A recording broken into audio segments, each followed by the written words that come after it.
Today's guest is one of the sharpest, funniest comedy voices Britain has, ever produced. He first broke through in the 80s as half of the legendary double act Lee and Herring before carving out a solo career so good that The Times crowned him the world's greatest living stand-up comedian. Channel 4 decided to go with 41st greatest stand-up of all time. So that's somewhere between a genius and not quite top 40. He is the fantastic, the brilliant Stewart Lee. Well, this is about school, is it? This is about... It started now. Do you want to guess what this... They've gone out, though. Yeah, they've gone out because so we don't have to listen to the breathing. Oh, okay, right. Or like tapping their phones. But they've turned that on already. Yeah, okay, right. But the cameras are on. Right. It's gonna be a long one. Okay. Do you want to guess what this is first? That could be I've forgotten what it is. Is it? Do I have to talk about being at school? At some point, I think that will come up. But it's not just about that. I suppose youth. Okay, Your youth. All right, yeah, Your great, youth brilliant. in particular. And maybe youth of the time. Yeah, okay, great. All right, good. That wasn't you guessing, that was just you asking. Yeah. You didn't even bother to give it a go at guessing what it was. I mean, it could be anything. I mean, I went on a podcast about cats for the People's Dispensary for Sick Animals. There are all sorts of things, aren't there? You know, I've not really listened to a podcast or seen one ever, but from what I understand is that they're as numerous as grains of sand on a beach. Yes, that's exactly pretty much anything you think of, there'll be a podcast about it. That's Actually, it. I've listened to some. But a lot of them aren't very good, are they? So, I mean, I listened to some about things that I really like. Like what? Well, there's lots about The Fall, the band. Yeah. And the one that the blokes that were in The Fall did is really good, but some of them, they're just people like breathing really heavily and stuttering and stuff. They're really hard to listen to. That's what this is. Is it? Yeah. Oh, okay. Okay, right. So what we tend to do at the beginning, ask kind of more quick fire questions that give us a quick sense of who you were when you were a child. But generally speaking, the guests we've had are around my age or younger. Oh, right. So I'm quite old. Well, just comparatively. So... Well, it was all different then. Yeah. You know. But the thing is, I essentially thought the producer was going to do the homework, and I arrived this morning and he hadn't. So I don't know how you're going to feel about this. This has been done by ChatGPT. Oh my God, really? Well, ChatGPT told the American film director Bernard McMahon 2 months ago that I died in 2016. So he was very surprised to see me when he came over. So well, we can confirm that that's not true. Right? Yeah, no. Does it say that I'm dead? No. It's got you're alive. You're very much alive. Right. Well done. But so what we did is we put in the questions we normally ask, and then we gave ChatGPT your year of birth. All right. And said, can you adapt that for Stu? That's quite interesting. Yeah. Well, let's see. Let's see if it works. But you realise that just by doing that, you've used 10 times the amount of the planet's energy that looking up the Wikipedia page would have done. And so you have caused 9 times more destruction to resources and the environment than you would have done if you just looked at a Wikipedia page. And that is exactly what I said to Adam. Adam, you listening to that? I hope you take note of that, mate. You've used up water for cooling the servers, and you've enriched the worst people on Earth as well. Happy, so Adam? Don't use ChatGPT again when you interview me. This is the this is the last time we'll be using ChatGPT. This is not an advert. No. Okay? We are not promoting that. Yeah. Top trumps or panini stickers? Oh, top trumps, absolutely. I mean, to me, panini stickers were fascism. You know, they were sport. In fact, when I was 18, I was so sick of like everything panini stickers stood for that I bought loads, and I made a collage of all the footballers' faces by tearing them into shreds and sticking all different footballers' noses on and giving them really weird names like D. Arthur Saundcock Thompson and things like that. And I kept that for years, and we put it in the Fist of Fun book actually with Richard Herring as a double spread. I made some prints of it, and Roger Mann, the comedian, had one on his toilet wall, and he was showing an estate agent around his flat, And the estate agent secretly stole the thing so that he could photocopy it and then put it back into the flat. And then weirdly, when I was working on Jerry Springer the Opera for Richard Thomas, I said to the designer, Julian Crouch, I'd really like, maybe the people in the chorus need to have masks that look like composites of human faces. So he went away and did some Googling on the internet, and he came back with a suggestion, and his research was my thing that had been scanned and put onto the internet by someone. That was really weird. So no, I hate Panini stickers, and I loved Top Trumps, because Top Trumps were, like... But I'm glad you're about to tell me, because obviously ChatGPT came up with this, so I don't know what it is. I don't know what Top Trumps are. I don't know what the questions are that I'm asking. I don't know what they mean. I'm just saying words. I was thrilled by Top Trumps, but initially Top Trumps were just football and motor racing and stuff. Right. They were a card game where everything had a score, and so the cars one, it would be fast, speed, fuel consumption, cost, whatever. Yes. And you'd play them together. But then, so they weren't of interest to me initially, but then they started doing them of superheroes, monsters, and vampires. Oh God, they were so great, and you could get all with your nerd friends, and that somehow we were being catered for. It was superb. How old were you here? Do you remember? 6 or 7. Oh, this is 6 or 7 Top Trumps. And then one year in Edinburgh, some marketing company trying to flog something made Top Trumps of all the comedians, which was really great. I've still got a box. What? And so they have strengths and powers. Yeah, strengths and powers like. Do you remember yours? Earning potential, critical acclaim. Earning potential? Critical acclaim, amount of awards, things like that. Do you remember your score? Well, I mean, I was a really interesting card because obviously I'd be extremely high in some areas and really, really, really low in others. So, it was, those were the cards you wanted. But the horror Top Trumps was just so fantastic. I can remember the pictures really vividly to this day, and I've still got it. I normally find that when a toy has kind of died out, as it seems Top Trumps has... They're still in the shops. Are they? Yeah. How old are your kids now? 2.5 and They're 6 nearly months. old enough for Top Trumps. Are you sure it's still going? Yeah. Well, I'm not going to ask ChatGPT. No, don't. Don't worry about that. Not only that, there's really weird specialist ones. Like I've bought one of Italian westerns. The Top Trumps game. Okay, yeah. Yeah, I got it on the internet. So they're great. Oh, they're just cards? Just cards, yeah. Oh, sorry. I've been imagining figures. I've been imagining you as a figure. No. And it's got your score on it. Okay. Although, I'm getting a figure made of me for the next tour merchandise. An action figure.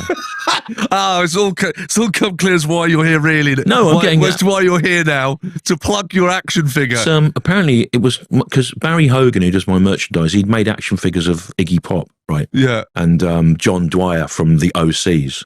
But it's really easy to make them now. You can do it with a 3D printer. So I've just got to send him photos. No one knows.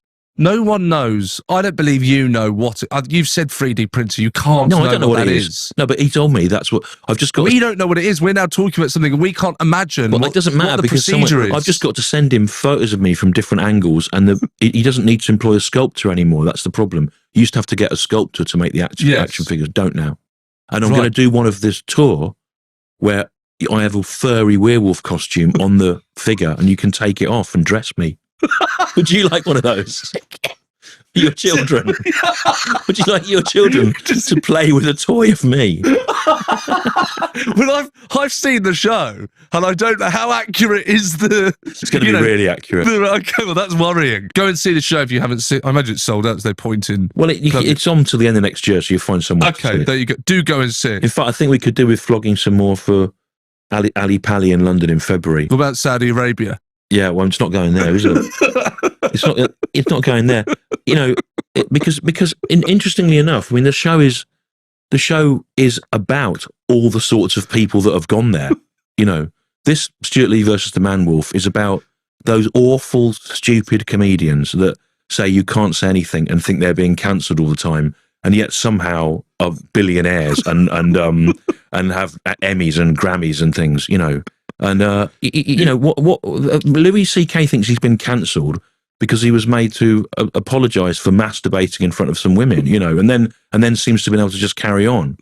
Being cancelled is what happens to a journalist in Saudi Arabia, where you get chopped into bits and put into a suitcase. That is what being cancelled is. You make that a good puts point. A little bit of perspective, doesn't it, Yes, it does. on the idea of It cancellation. I Right. was really surprised by some of the people that went, though. Not by most of them, but No. you know. But it's basically a list of people whose acts you'd never want to see anyway, isn't it? You know. Well, it is. Also, you know what they said? They said it's the biggest comedy festival in the world. Everyone on it, to be honest. The biggest comedy festival in the world. It's got 42 people in it. The Exeter Comedy Festival has more acts. There's a festival in a Welsh village called McCuntleth that has more acts. You know, it's true. It's got 42 people in it. Even if 2,000 people go to every show, that's not as many. That's not even 10% of the people that go to the see shows in the Fringe. It's such a lie. Yes. You know. So. All right. Okay. Star Wars or Star Trek? Well, Star Trek is better if you're mildly autistic because the mythos of it is logical and makes sense, right? They obviously wrote it with a guide in place about the history of that universe and how the different races interact. Whatever. Star Wars, it was sort of, it's not consistent. It doesn't lots of things about it don't make sense. Because I know a little bit about Star Wars. What do you mean, like Episode 4, A New Hope? Are you referring to the original trilogy or the original film, or indeed the whole franchise? Well, the middle three films are a write-off, yes, aren't the they? middle right. three. Hang on, which middle? This is, I mean, the fourth, fifth, and sixth one to be released. Yeah. Okay. Yes. Okay. Well, it's just things like it's things like they're badly written. All the characters in the first few films say, "I've got a bad feeling about this" all the time, which is obviously just something George Lucas said. And then weirdly, as an odd homage to that, in the fourth film that came out, Ewan McGregor's character says, "I've got a bad feeling about this," which is a tribute to the bad writing of the earlier films, I think. Right. Yeah. Also, what exactly is going on? Right. So there's an empire that's bad, but there's a princess who's presumably aristocratic, and she's fighting against the other imperial people. There doesn't seem to be like representation necessarily of the actual underclass, and she's racist to the Wookiee. She calls them a walking carpet. So what is she exactly? It doesn't make sense. Like, is she supposed to be? You know what I mean? Like, it was a mess. You're right. But it's spectacularally beautiful. The second one's the best one, I think. I mean, I remember seeing that in the cinema, and as the thing flies over at the start, and then the snow fields, it was one of the most breathtaking things. Also, if you're my age, you remember going to Star Wars because it was such a thing. It was like, who's going to take you? And I went to Star Wars with my dad. I only went to the cinema twice with my dad. My parents were separated. How old? Sorry, again, how old are you? 7 or 8. This is 77. Yeah, okay, 9 then. 9, right, okay. Yeah. And, you know, it was a really big deal. And also, because I was a Marvel Comics fan from a young age, I bought the Star Wars Marvel Comics without knowing it was even a film. I just thought, because they came out about a year before. And bizarrely, in the comic, there are 3 scenes that weren't in the film. Like when his mate says to him, blah, blah, blah, it's not like dusting for womp rats or something. There's about 3 scenes that the comics guys had adapted an early cut of the film. Yes. And then when Lucas got back into them and messed about with them all, he put back in the scenes that I remember from the comics. It was so weird. Like, it was like time travel. When he did, in 1997, he did the special editions. But I mean, I absolutely loved it when it came out. But I think Star Trek is probably better. Star Trek's also got a humanist philosophy. It definitely had an impact on American politics and American culture in a positive way that I'm not sure Star Wars necessarily did. You know, the first interracial kiss was on Star Trek, and Lieutenant Uhuru, the actress, didn't want to do it because she knew about the genuine problems she would get and abuse she would get for kissing a white man on television. And Martin Luther King said to her that she should do it, and that's why she did it. Of course, the weird thing was the American public had no problem with Captain Kirk kissing green women or women with like 5 legs or something. But you know, that's a big deal. But did you watch it? So were you into it? Were you into Star Trek? Oh, what? Yeah, well, we used to be on about 6 o'clock on BBC Two, you know.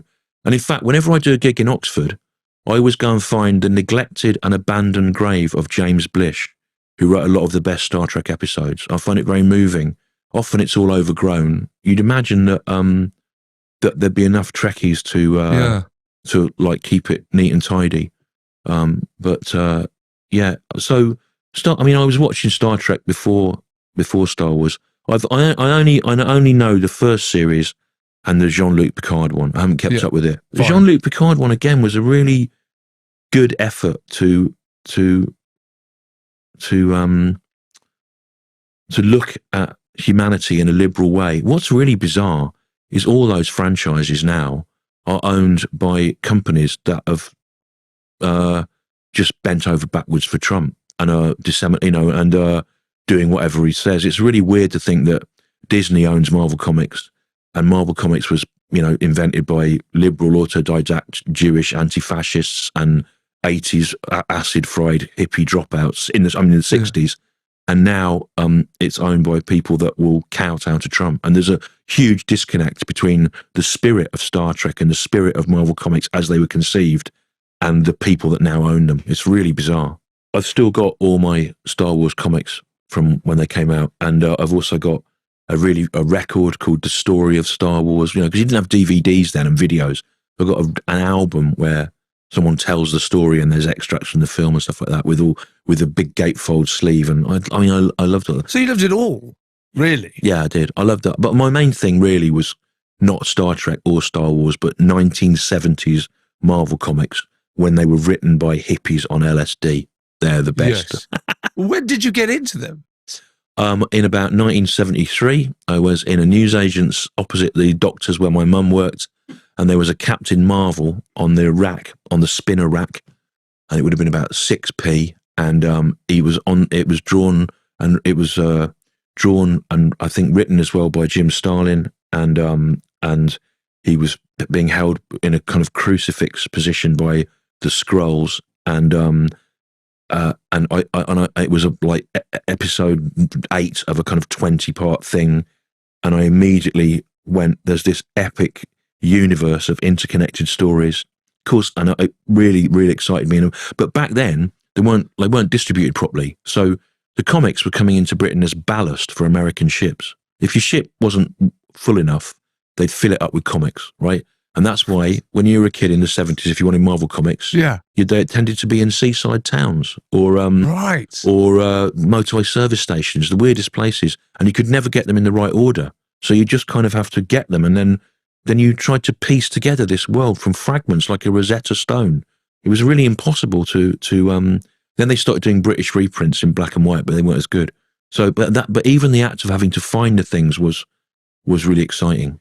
Do you think that your love of comic books, harking back to then, had an influence on your work? I think that I have an absolutist moral code that comes from the Marvel comics that were written in the 60s and 70s by self-educated working-class Jewish people who opposed fascism, and 60s and 70s hippies on drugs. And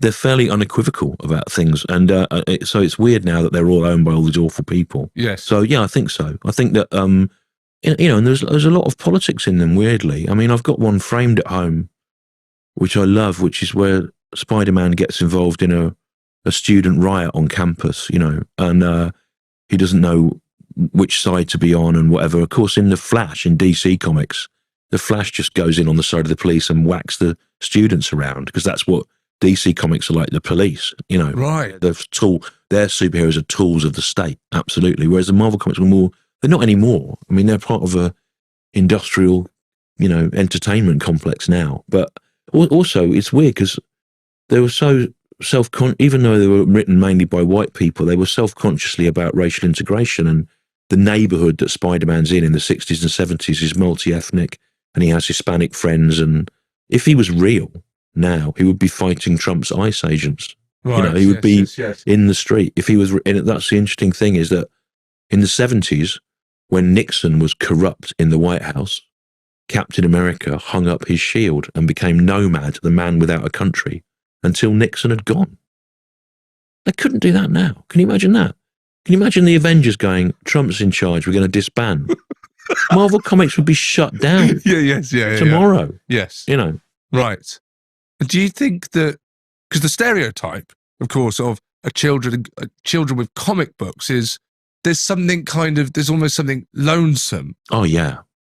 I love the loneliness of it. Yeah. Yeah. But it's very young, that's very young were you aware of, you love the loneliness now, retrospectively, were you aware as a child that you would kind of, like you said, about finding this kind of multiverse? Yeah. This was somewhere where you could go. Yeah, absolutely. And then after that, it was music.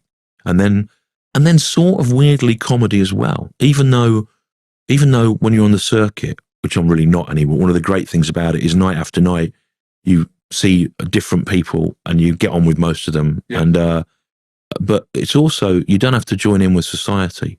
I mean, one of the things I resent about what's happening to artists is that we now are supposed to be self-marketing and have TikToks and things like that and go on podcasts. And I didn't become a comedian to have to join in with the world. And that's why I don't do any of it. Yeah, I didn't become a comedian to have to promote myself or talk to people I didn't want to or whatever. I think. Do you think you're lucky that you're before that? There's no way I wouldn't be a comedian today. I wouldn't be a comedian because of the obligations for self-promotion, and also I'd be so disgusted by all these people doing the Saudi Arabia Comedy Festival, for example, that it wouldn't be a career. It wouldn't be a world that I'd want to be a part of. It would just seem to me as shit as the racist comedy of the 70s looked to me when I was a teenager. It's not a thing I'd want a part of. I wouldn't want to be anything to do with it. I'm really glad that I got into it and I've had the best out of it and loved it before it turned into the sour load of shit it is today. Yeah. Full of evil, amoral, grifting bastards. Get off the fence, Stu. How do you really feel? We're only on number 3. It's great, isn't it? You'll get loads of content out of this. I know, thank you. Oasis. I'm exhausted because my daughter kept me up all night, and I don't have to do anything. I just go Oasis or Blur, and I can kind of clock out. Well, I was in my 20s when Oasis and Blur happened. Yes. I mean, I'll answer it. Yeah, I don't know why that's still there. Okay, initially. Again, Adam. Right. Mate, ChatGPT, Water, and now Oasis or Blur. We're going to have a chat. Okay, initially Blur, right, because as a middle class 20-something in the mid-90s, I thought they were clever. Plus, I lived with my fiancée and her friendship group were very involved with Oasis. Her sister went out with the drummer, and they were going to see them all the time. And I felt very worn down by Britpop in the mid-90s because I lived with people that were really into it, and I wanted to go and see weird jazz and things. So I kind of didn't really like it. And in fact, I remember going to see an American group called Ace Tone supporting The Verve. And I really liked Ace Tone, and it was about 1992. And I only worked out the other day that the support act that I took a look at and went to the bar was Oasis. And really early on, before I think I hadn't even got a deal then. So, but then when I was... So it wasn't just because everyone liked Oasis. You weren't suffering from that. I just thought it's like, it's just the Beatles crossed with punk. Then Bridget, I was married to, for 15 years, really loved Oasis. And I suddenly thought, oh yeah, it really does the job of... it does its job better than Blur do their job, actually. Right. Oasis are a better meat and potatoes rock and roll band that really means a lot to people than Blur are. There's better English art rock bands than Blur. There's XTC, for example, or whatever. But I'm not sure there's many bands like doing the Slade crossed with the Sex Pistols type thing that Oasis did as well as them. But now I fucking hate them. because of what they did. You never know what I love about you is you never know which way it's going to go. We're talking about actually how Oasis, actually you give them more credit, and then, but I fucking hate them. You go, no one saw that. Who goes to see the Ticketmaster? Ordinary work. You know what? I go round the houses to avoid playing venues that have a £4 ticket surcharge, you know, or that tend to, you know, I've just managed to come to an arrangement with ATG, where my tickets for ATG venues are more expensive than I'd like them to be, but they're not as expensive as what they normally pile on. I go, it's really easy to do. Just don't do it, right? And also, because I'm clever, the things that I like are a Japanese bloke hitting a box with a radish at Cafe Otto, and that cost £12. I was in a car park at someone's 50th recently with all these like farming blokes from Norfolk going, oh, my tickets only cost £2,000. Brilliant. And they seemed to think that was part of the fun of it, that they'd been absolutely done over by these bastards, you know. What? It's true, isn't it? No, yeah, absolutely. You know, it's just an absolutely disgusting thing to do. So it's many years ago. Bumped into you in Edinburgh. Yeah, asked how you were. And would you recommend anything? And you handed me a flyer. I really thought I was about to be recommended a comedy show, and it was like Chinese dance. It was something like that. Like, well, right, okay. Yeah, well, but I'm not as clever as you see. Only Fools and Horses or Blackadder? Weirdly, Only Fools and Horses, right? Because I just think... not weird. Yeah, I think, first of all, it's got Del Boy falling through the bar, which is, even though I don't have a routine taking the piss out of it, it's ubiquity. It is one of the greatest. I don't think there's anything as good as that in all of Blackadder, is there? No, genuinely. It's so well done. Yes. It is like one of the great moments, you know. And then whereas Ben Elton's writing, I forgot about that connection. Kind of like, well, no, it just has a kind of like, you're about as blah blah blah blah blah, blah. It's just that over and over again, isn't it? You know, whereas you know, Only Fools and Horses has got all sorts of different rhythms to it, and also it documented an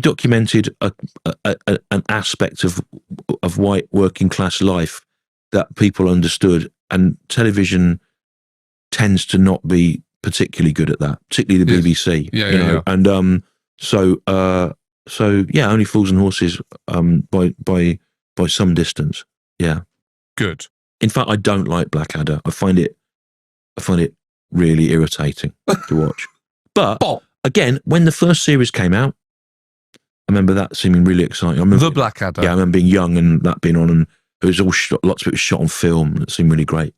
Yeah, very good. What's scarier, getting told off by teachers or a bollocking from parents? Get teachers, because our teachers could hit you with things. They could hit you with objects. And did they hit you with objects? Yeah, they were allowed to, and they did. What were you doing? I don't know. I don't even know. But I remember getting, you know, caned really hard across the hand. You don't remember? I would remember if I was. Could be anything, couldn't it? And I'm being being bent over and hit repeatedly with a training shoe on the arse. But you don't remember why? No, I don't know what it was. What were you? Could you have a wild stab in the? You can't guess. I can't remember. It could have been anything. It could be. Well, it couldn't have been anything. You were being naughty. Now, I'm not saying you deserved to be whipped, but you. But you did do something that probably gave them permission in that landscape too. In that landscape. Also, a lot of our teachers had clearly had post-traumatic stress disorder from World War II. You know, and were mad. That, you know. So yeah, I mean, they were really terrifying. Some of them. My senior school. But that would basically hint towards you being a naughty pupil. No, I wasn't a naughty pupil. You were getting whipped. I don't know what. I mean, you didn't have to do very much in those days. Okay, so talking perhaps. I don't know what it would have been. I can't remember. I wasn't, you know.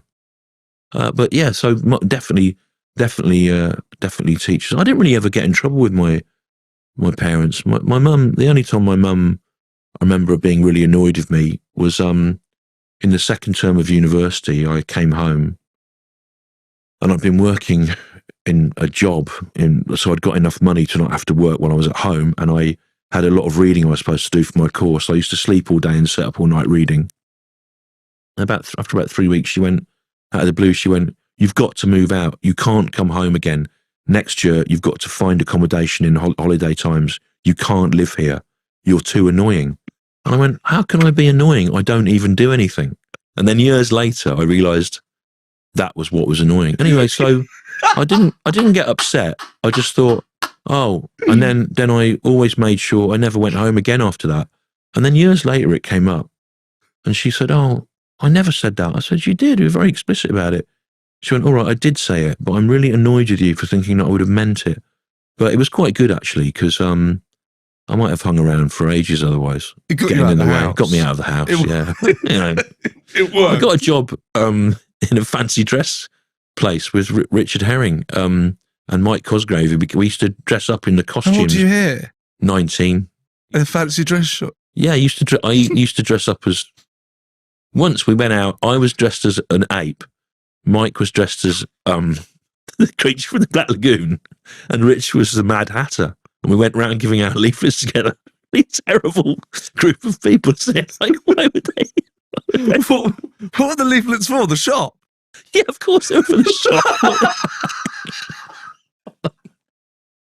I don't know. I thought you might have had a gig or something. No.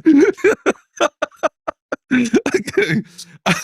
We're not even past this section. I don't know Get 3 episodes out of it. Yeah, good. Right. Okay. So firsts. Yeah.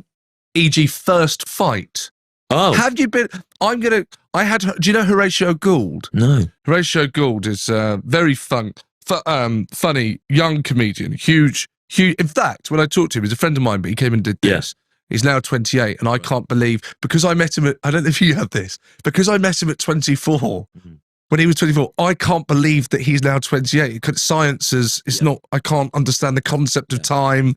Will always be 24. I always remember that as well from school and then starting on the circuit. I remember when I was 21 in London, Sean Locke was 23. And that just seemed, he always, for the rest of his life, he always felt to me like he was a sick former or something. Yes, exactly. Even though I've got friends now that are 10 years older than me or 20 years older than me, that time I was still on like school mindset. Yeah. Yes. And he said, and it's very nice, but I think you probably get this a lot. He was talking about his introduction to stand-up comedy. It was Python, and then his intro to stand-up comedy was Michael McIntyre, like the Live and Laughing DVD. Right. And he understood, and he enjoyed it, and he watched it with his family. But he thought that's what stand-up comedy was. Yeah. And then he had a philosophy teacher. Yeah. Who showed him you. Oh. And he didn't know that stand-up could be this other thing. And it was you that then made him went, oh, that's, if I could do it, that's how I would want to do it like this. I had exactly that experience. In fact, I was talking to a member of Liverpool band The Farm about this last night at the Labour Party conference. And you were at the Labour Party conference? Yeah, anyway. Fine, yeah. But because when I was 16, I saw Ted Chippington. I'd seen Ben Elton on telly being like Michael McIntyre, bouncing around and being upbeat and professional. And then I saw Ted Chippington supporting The Fall, who just stood still and looked like he didn't want to be there. And I had exactly that. Where I thought, oh yeah, you can do it completely differently. Yes, yeah. And, so I think it's great when that happens to people. It's wonderful. It's really great, and I'm very, very flattered to have been part of that revelation. Yes, and of course he might be doing a lot better now if he'd not seen that. But what I said to him, which is why he popped into my head, is I said to Horatio, he's called Horatio Gould, and I said, I don't imagine you've been in a fight, but I imagine you've been punched. Oh yeah, and I think those are two different things. They are, yeah. And I might put that at you, Stu. Yeah. That I can imagine that you've not been in a fight, but someone's hit you. Okay, well, someone's definitely threatened to hit you at some point. Okay, what I do to this day when threatened is I remain. Why are you getting threatened at this age? I got beaten up by teenagers about 5 years ago. What? Yeah, in the street. Did they know who you were? No, it wasn't that they didn't like my act. And this is what I've always been like. And I understand it now that it's not normal, but it never occurred to me that it wasn't, right? These kids were shooting fireworks at people in the street, right? And one of them went like that and shot one at me, and it went over my head. And they were all about 13, 14. It was about 5 years ago. I was really fat at the time.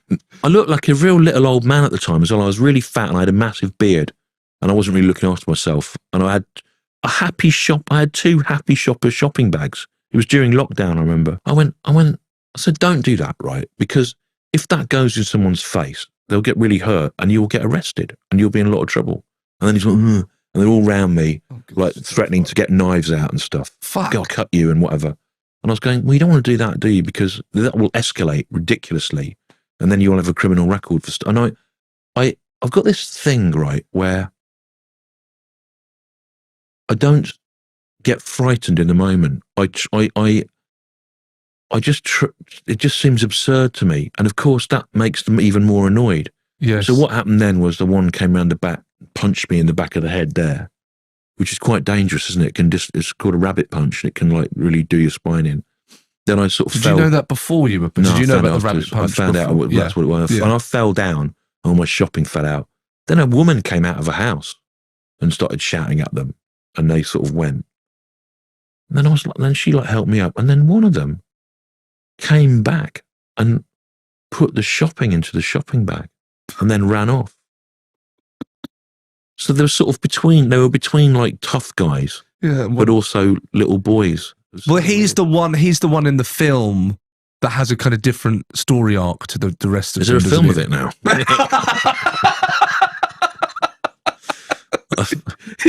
I've not been consulted about it. So, but and I think as a kid, I would. That was your last fight. Yeah, I know, but the first fights were very much the same. I would go.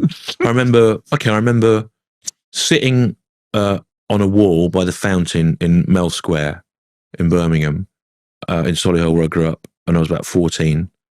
And a bloke just came up to me and said, "Are you a mod?" And I said, "No." And then he punched me in the face really hard, and I sort of was all like bleeding and everything. And I said, "Well, why have you done that? It doesn't really make any sense, does it?" And then they would go on and on more at you, you know. And I think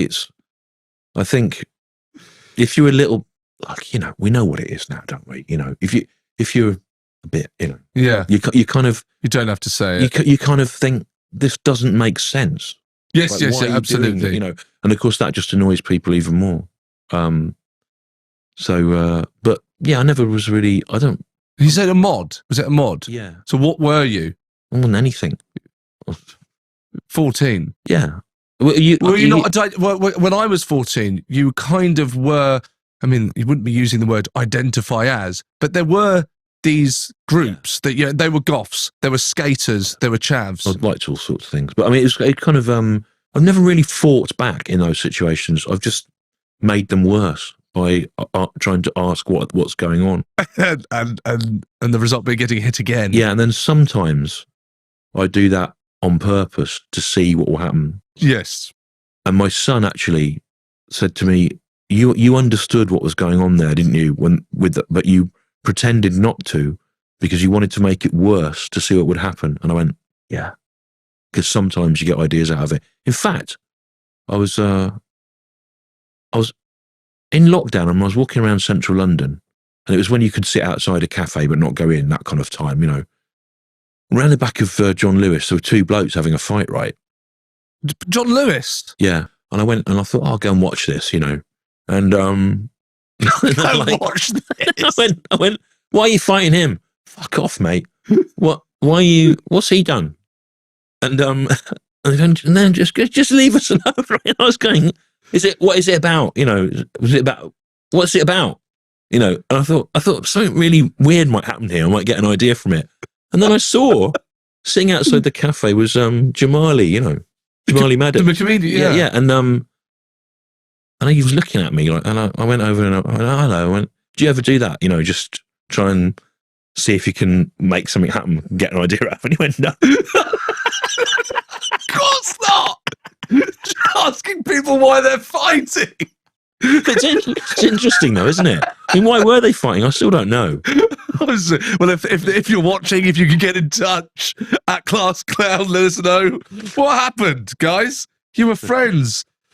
Okay. First time drunk. I regret the times that I was drunk when I was 16 and 17, and Yes. because it was embarrassing for my mum said to me once when I was about 16. She said, "Were you drunk last night?" And I went, "No." And she went, I said, "Are you sure?" I said, "Yeah, why?" And she went, "Because you came into my room at about 1 a.m, got your tool out," she said, "opened my drawer and pissed into it."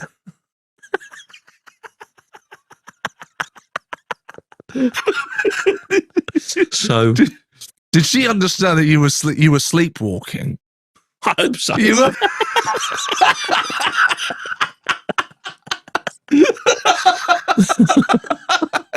Yeah, Mum, that's what I think of Our you. relationship never recovered.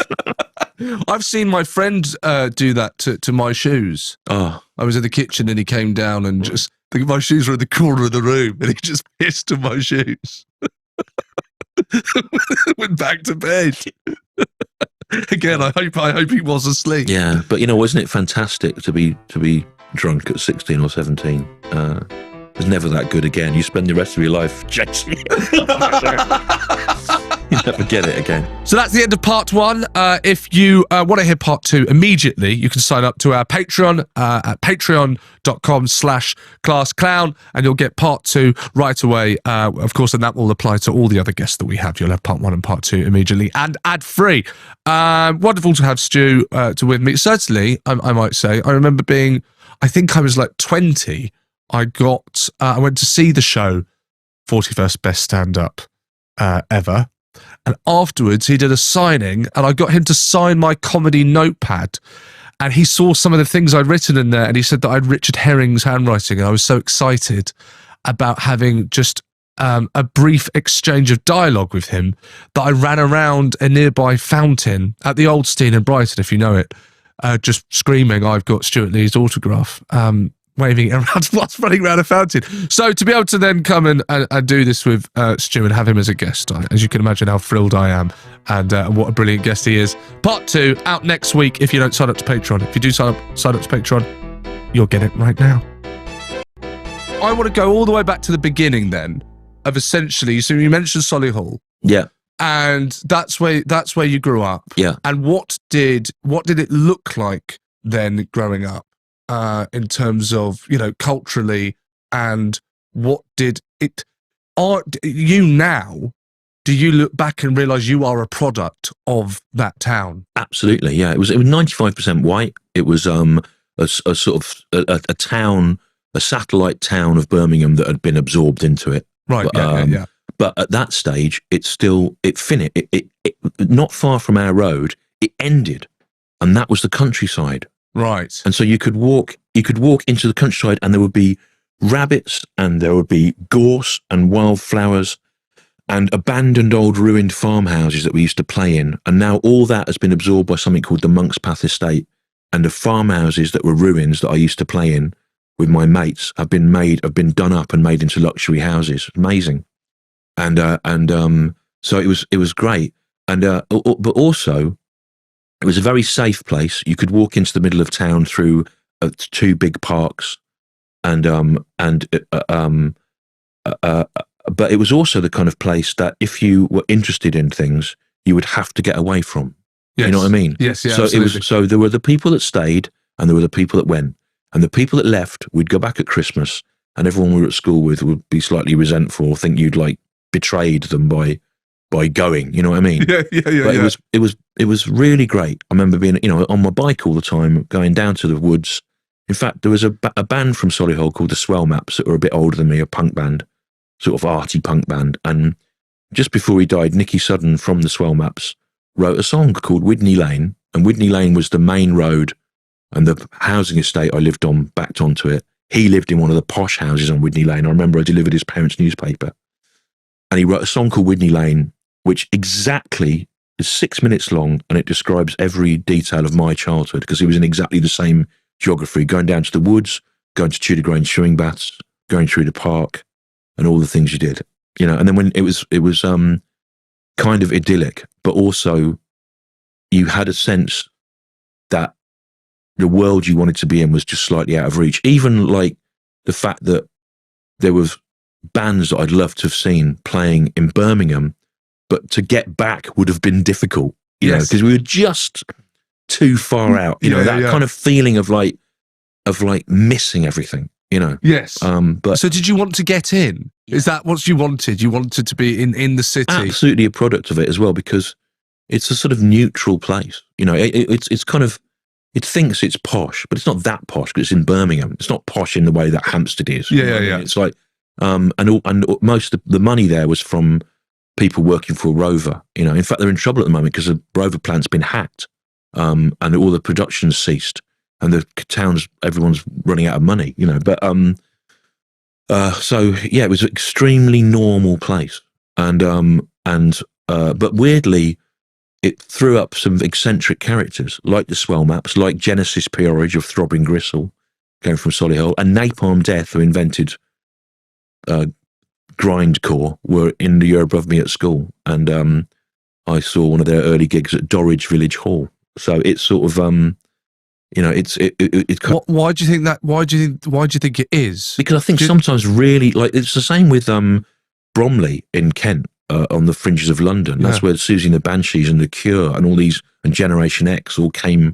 I think it's something about just bland suburbia kind of creates throws these things out. It's very well depicted in a film that who's that guy? He was in the In-Betweeners and he was with Avalon, but he left. Simon Bird. Simon Bird directed a really good adaptation of a comic book set in Essex, actually, about someone growing up in exactly that that milieu, and it completely was I recognised it exactly as my childhood. And Emma Kennedy wrote a sitcom set around Hitchin about her childhood, and the house that they used, that she grew up in, is exactly the same as my house. They were, you know, a little square grid where there was the same. It's really weird. Like she and I grew up in the same house in different towns, and I said, "Did you ever climb in through the toilet window by propping it open?" "Oh yeah," you know, it was really weird. It was that funny.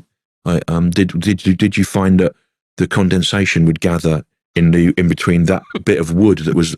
Oh yeah, it was like we knew exactly. Stewart Lee's observational comedy about terraced housing. yeah, about the exact same terraced house. Yeah, exactly.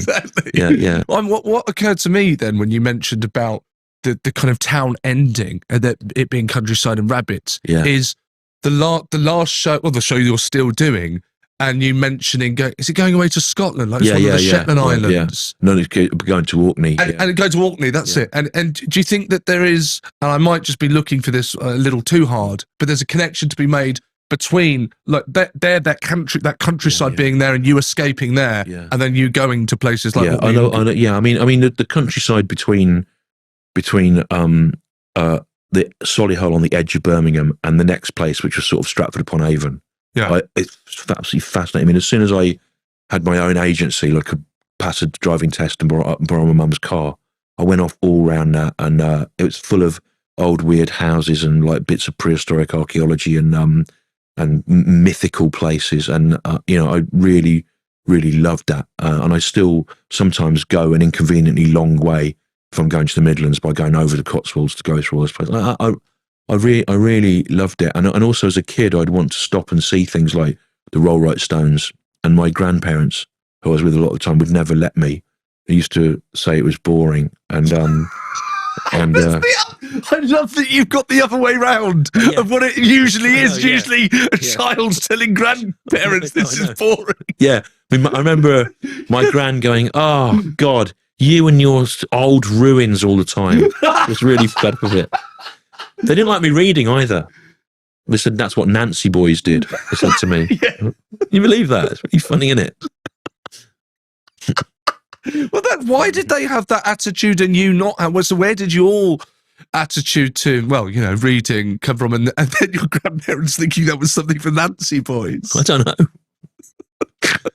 I don't know. I mean, you know, who knows? I don't know. I mean, it's, you know, like, bloody hell.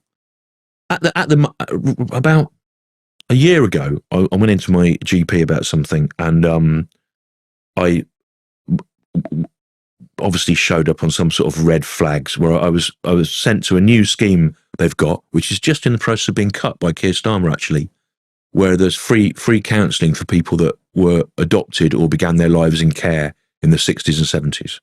They think there are very specific character traits, strengths and weaknesses that we all have. The sort of things that show up being the symptoms of post-traumatic stress disorder, which I'd never thought about. But, I don't know where I was for 2 years. I know that I was in an orphanage initially. I don't know what happens there. You mean the first 2 years? Yeah, my life. Yeah, I don't really know where I was. So, I've got a few years recently. I don't really know where I was, but someone will be able to verify it. So where you moved around. If you're sent to a succession of different places as a baby, you're going to be very disorientated and frightened by that. They know that, because they want consistency. I don't know if when you're in a room full of cots in 1968, were you held? Were you visited? Are you just looked after at feeding and changing time? Don't know. Yeah. Then there's a higher than average proportion of people that were adopted or in care with substance abuse or dependency issues. We tend to gravitate towards solitary jobs, tend to struggle with long-term relationships, tend to, be self-reliant. Yes. Yeah. So those also sound like all of the kind of credentials of a comedian. Exactly, and it's a perfect life. Yeah, and to view, as we were saying, to view the world as this other that you're not a part of. And I went in a spirit of absolute skepticism, and then they just went, "Do you do this, this, and this?" Oh yeah. 90% of people that it's like, and so I think it's difficult to know where things come from when you're adopted. It's difficult to know why you might be like or not like your family. It's difficult to know what's nature and what's nurture. That. It's really like it's an unknowable. Do you almost kind of not waste your time? Is a bit of a throwaway of putting it, but you just don't bother to think about that because I didn't bother for years until they put me on this thing, the meetings with the meetings, yeah, and I think it's a shame that they're being withdrawn because counselling for adoptees was and people that were in care went on as part of the NHS. Partly, I think, because a big group of women, reading between the lines, took some kind of class action where they went, maybe it wasn't a great idea that we were all farmed out for care into an unregulated religious charity in 1967, Yeah. So I think it was damage limitation initially, but I found it very, very useful and interesting, but it does create its own problems, being made to think about something which you try to ignore. Yes. In fact, I've got the last one today at 2:00. But it was really fantastic. It's quite interesting. I remember the woman said, how did you know you were adopted? And I had a book that I was given called Mr. Fairweather and His Family. And it's about a man. It's a beautiful book, hardback book with lovely watercolour illustrations, very simple language. Mr. Fairweather is a bit bored. He says, I'll get a cat. And he's still bored. So he gets a dog. He goes, it's all right, but I'll get a wife. So he gets a wife. And then the wife and Mr. Fairweather and the dog and cat are all a bit like, what we need is a baby. And so, yes. So they they bypass the normal process and they go straight to the place where they're all in cots and whatever. So that explains what, and then, well, there isn't one. We don't like any of these. We'll come back another time. And then they go back the next time and they like one and have it and blah, blah, blah. And she was going, have you got that book? And I was going, yeah. And she's going, that book, that people think it was a disaster psychologically because it's parent-centric, not child-centric. Wow.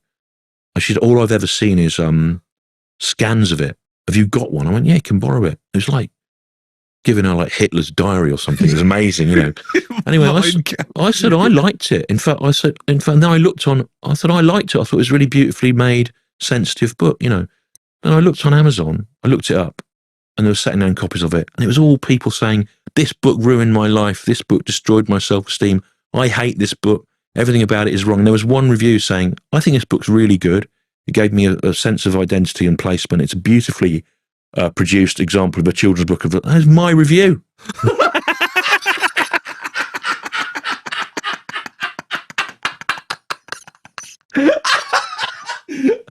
I'd forgotten I'd written it up. I'd obviously looked at it like 20 years ago and gone, calm down, leave Sheila Kitzinger alone, who wrote it. And I was finding myself, I was agreeing with myself, going, this bloke's exactly, it's me. Do you stand by the review? I stand by the review. Stand by, good. But it was funny giving it to this, it was amazing to be able to hand it over to someone who had only read about it as this disastrous thing. Because, the problem with it apparently is that it makes the story about the parents' need rather than the child's need. Quite sure I liked the bit where the parents were, we don't like any of these. I know, and also it didn't work like that anyway. You had to take the first one you were given. So there's an element of lottery. Yeah.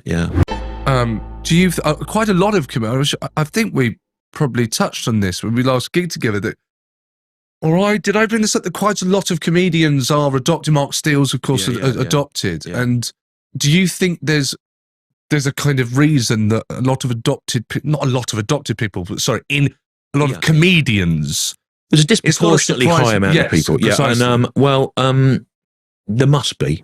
There must be, because it's the numbers bear it out. But the algorithm, tells us it's right. I don't know. It's difficult to know. I think that sometimes people make good stand-up comedians if they are, for whatever reason, separated from society. Right?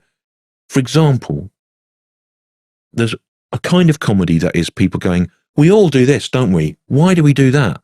And what I do, and what a lot of other people do, is we go, "You all do that. What do you do that for? What's wrong with you? Why don't you do what I do?" Don't we? So, and you're a bit like that. You're a bit like that, and you had an odd start in life in many ways. And I think you are removed from society by mental conditions or social. So in my case, my dad's addiction, and Yeah. And you look at the normal people, and you don't have their life, you don't have their attitudes, and you think, why are you like that, right? And you treat them as if they're strange. Whereas what a McIntyre does, and does very well, is makes everyone think they're all normal, and he's the same as them. Well, okay, I have an opinion on this, and normally I'm doing the listening. Years ago, I heard Alan Cochrane as a guest on, and it was like he was like the second ever guest on Stewart Goldsmith's Comedians Committee. It was really, really early days.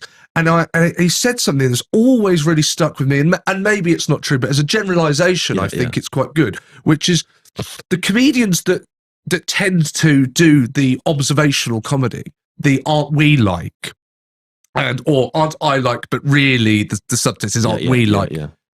Actually, you're really odd. You're, like you say, you're on the outside. As a person in the real world, you feel completely different, completely separated from life, society.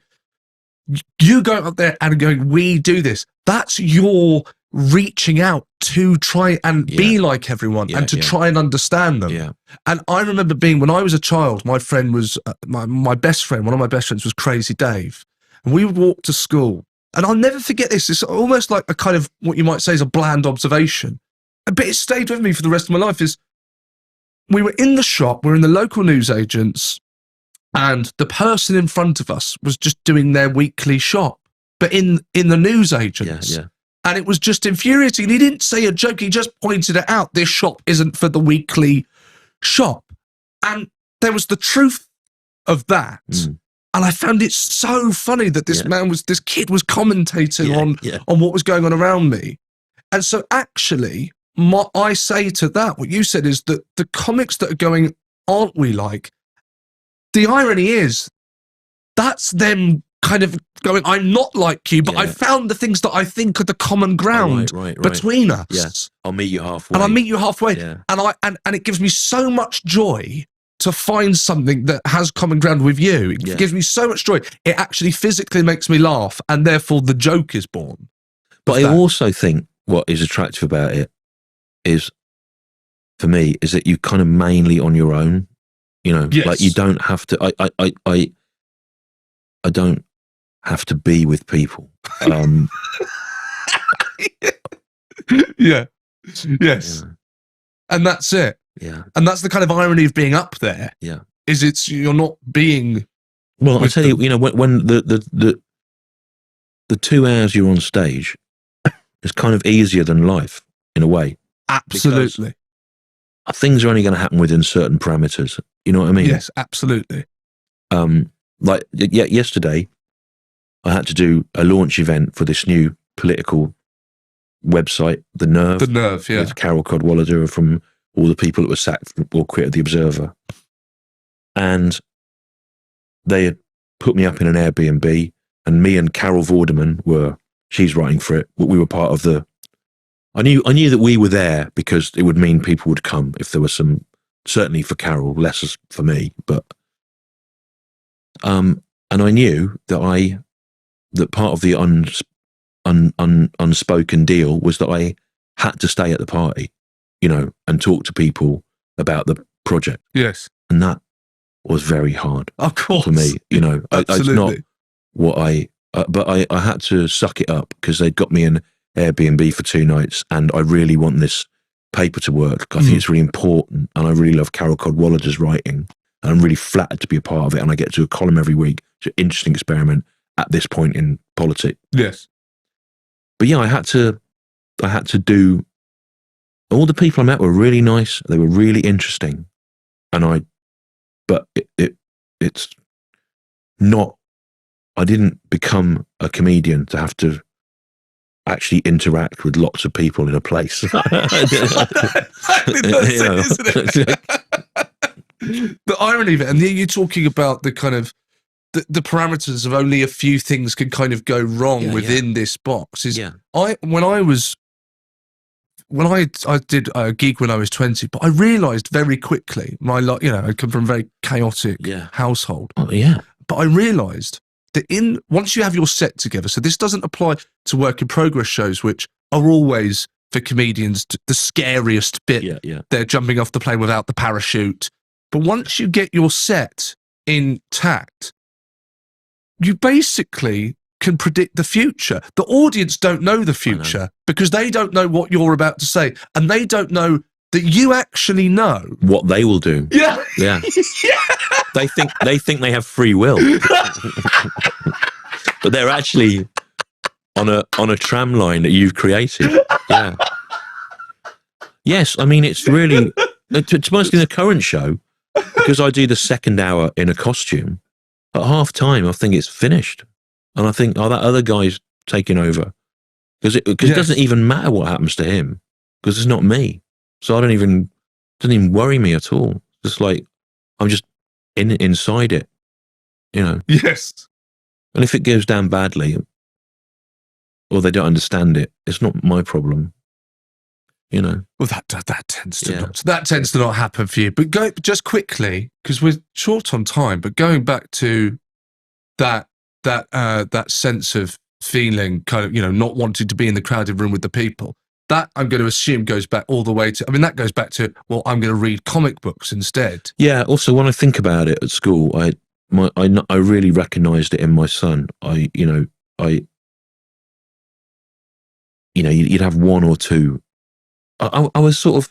I moved through lots of different groups of people. You know, the war games people, the prog rock people, the walking people. But I didn't belong to any one particular group. What's the walking people? Well, the people we used to go mountain walking. Fine. I had like different sorts of, but yeah, and I really liked school, but I didn't sort of commit, you know, to anything. But I didn't have.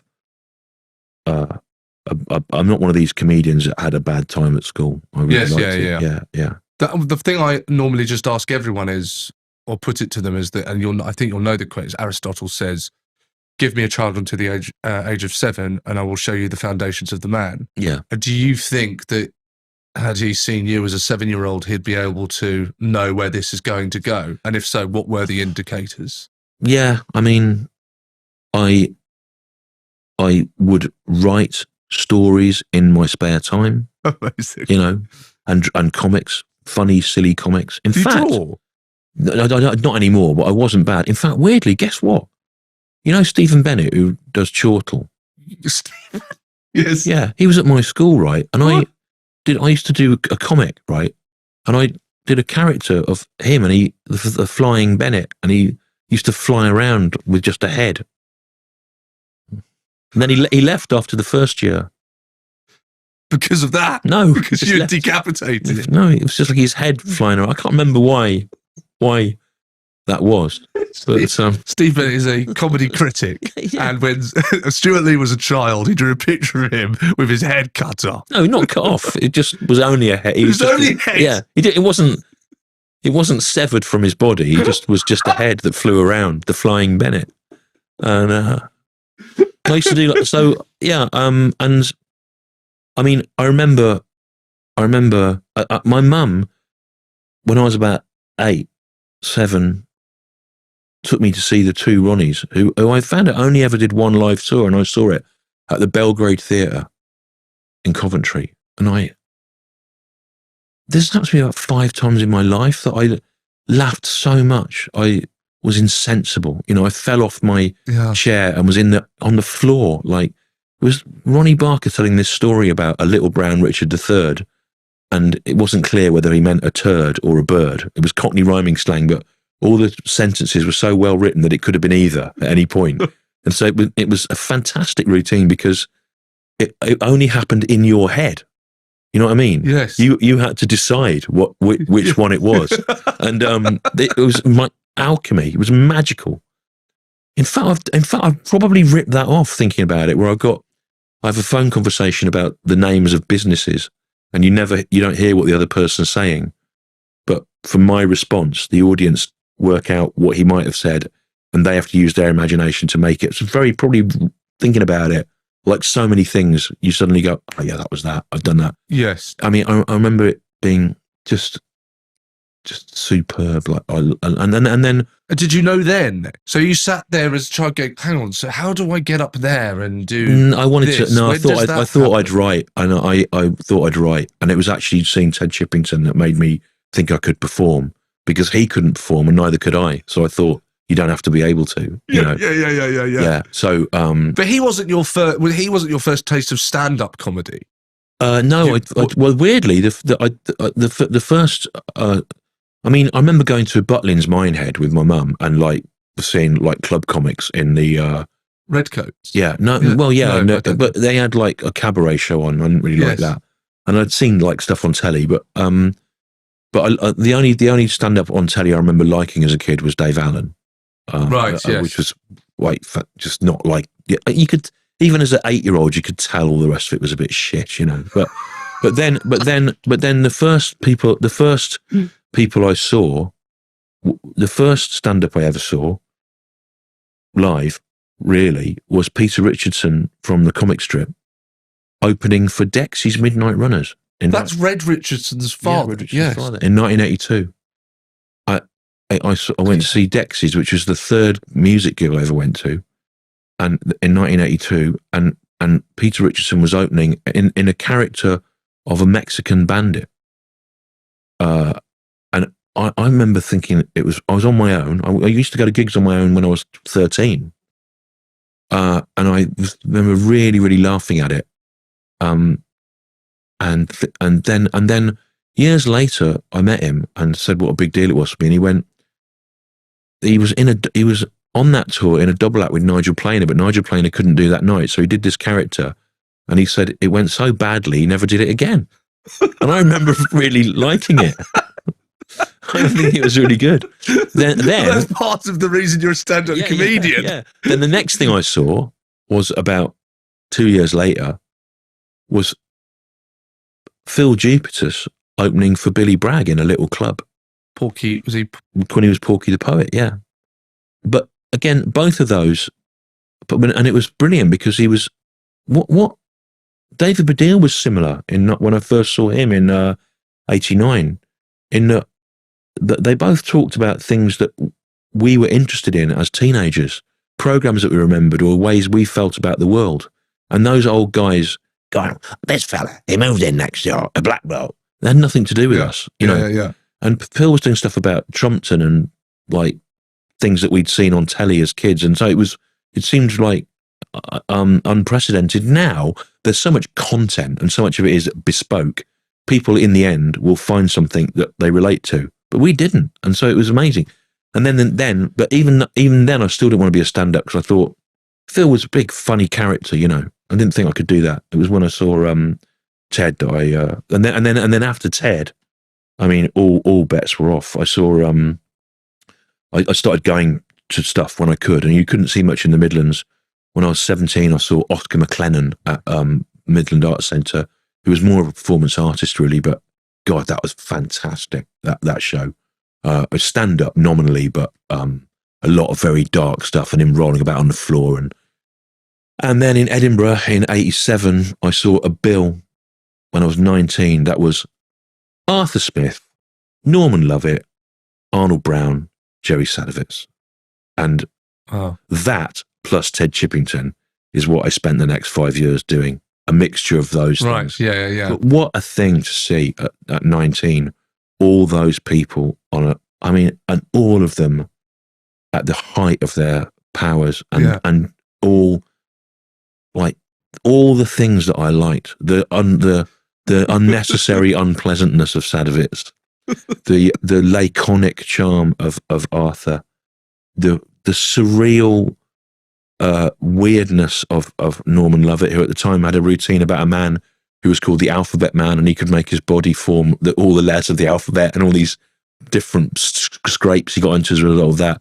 And Arnold Brown, who his phrasing was and remains peerless, you know, the slowness of it. And I went into the H&V record shop the other day, as I have every right to do.